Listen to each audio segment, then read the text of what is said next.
Au nom de Dieu le bienfaisant, le miséricordieux, que la paix et la miséricorde divine soient sur vous tous.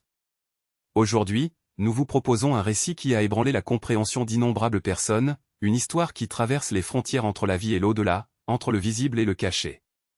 Des scientifiques et des chercheurs prétendent avoir installé des caméras à l'intérieur de la tombe de l'ancien président irakien Saddam Hussein, mais ce dont ils ont été témoins et ce qui est arrivé à cet équipement a défié toute logique scientifique, a glacé le sang de ceux qui ont écouté et confirmé les vérités du Coran et les enseignements du prophète Mahomet, que la paix et les bénédictions de Dieu soient sur lui.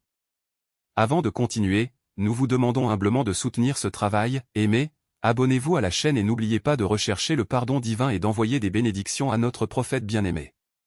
Frères et sœurs, la tombe est la première étape du voyage après la mort.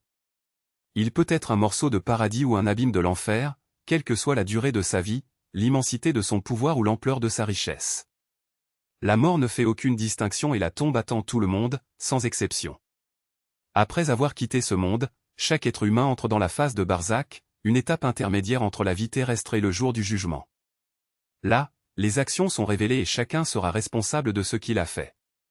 Si les travaux étaient vertueux, le tombeau se transformerait en un lieu de paix et de lumière. Sinon, ce sera un scénario de tourment et d'obscurité. L'histoire que nous partagerons est à la fois intrigante, obsédante et dérangeante. On raconte qu'un groupe d'Américains, poussés par la curiosité de savoir ce qui se passe après la mort et désireux de tester la véracité des enseignements islamiques sur la tombe, ont décidé d'installer des caméras à l'intérieur de la tombe de Saddam Hussein, peu après son exécution, le jour du sacrifice. En décembre 2006, avec l'aide de quelques commerçants locaux, ils ont réussi à cacher du matériel à proximité du corps.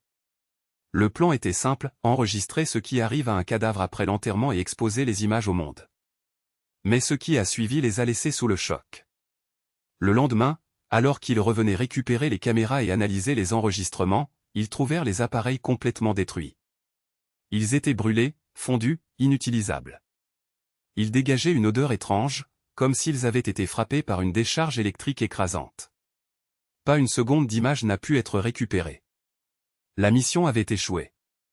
Certains des participants tremblaient de manière incontrôlable, envahis par la terreur, comme si la mort elle-même les poursuivait.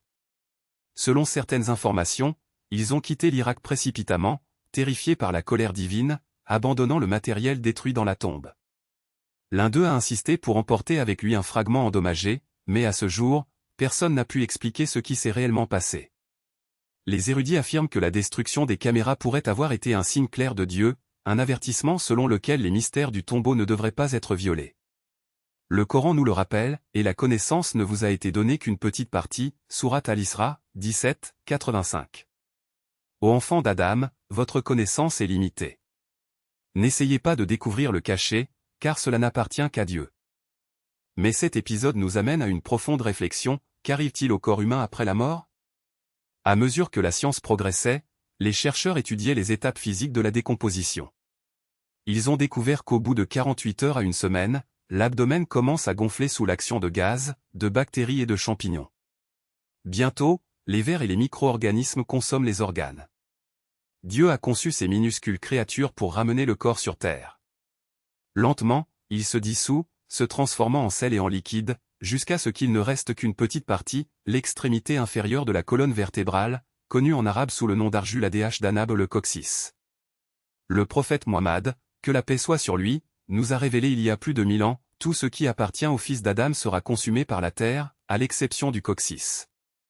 C'est de lui que l'être humain a été créé, et de lui il sera recréé, Sahih al-Bukhari. Glorifié soit Dieu. Des siècles avant même que la science n'imagine un tel fait, le prophète l'avait déjà annoncé. Aujourd'hui, la science moderne confirme que ce minuscule fragment osseux ne se décompose pas, même dans des conditions extrêmes. C'est de lui que l'humanité ressurgira au jour du jugement. Frères et sœurs, la mort nous rappelle que peu importe la puissance d'une personne dans ce monde, qu'il s'agisse d'un roi, d'un président ou d'un citoyen ordinaire, la tombe les nivelle tous. Saddam Hussein, qui dirigeait autrefois l'Irak d'une main de fer, a fait face à sa fin comme n'importe quel autre mortel. Sa richesse, son armée, sa puissance ne l'ont pas sauvé du tombeau.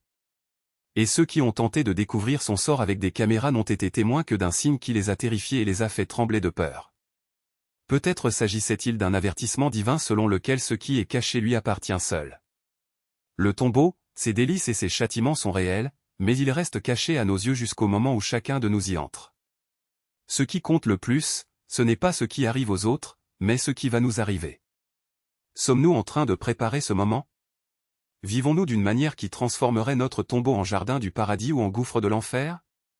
Le prophète Mohammed, que la paix et les bénédictions de Dieu soient sur lui, a fait une puissante supplication, que nous devrions répéter souvent: Ô Dieu, redresse pour moi ma religion, qui est la protection de mes affaires, redresse ma vie terrestre, où est mon gagne-pain, punition et de toutes les formes de ta colère, ô Dieu, ne me laisse pas seul, même pour un clin d'œil. Ô Dieu, fais du Coran la source de mon cœur, la lumière de ma poitrine, le dissipé de mon chagrin et le soulagement de mon affliction, celui qui tarde et est capable de tout. Chers téléspectateurs, répétez cette prière avec nous et partagez-la avec vos proches. Que cela soit un motif de miséricorde divine sur vous dans ce monde et dans vos tombes. Rappelez-vous, la mort est certaine et la tombe attend. Préparez-vous avec de bonnes actions, la repentance et le souvenir constant de Dieu. Avant de terminer, nous renforçons la demande: soutenez cette chaîne en aimant, en vous abonnant et en activant la cloche de notification, afin que nous puissions continuer à apporter plus d'histoires, de rappels et de miracles de l'islam. Que Dieu les protège, leur pardonne et fasse de leur tombeau des jardins de paradis.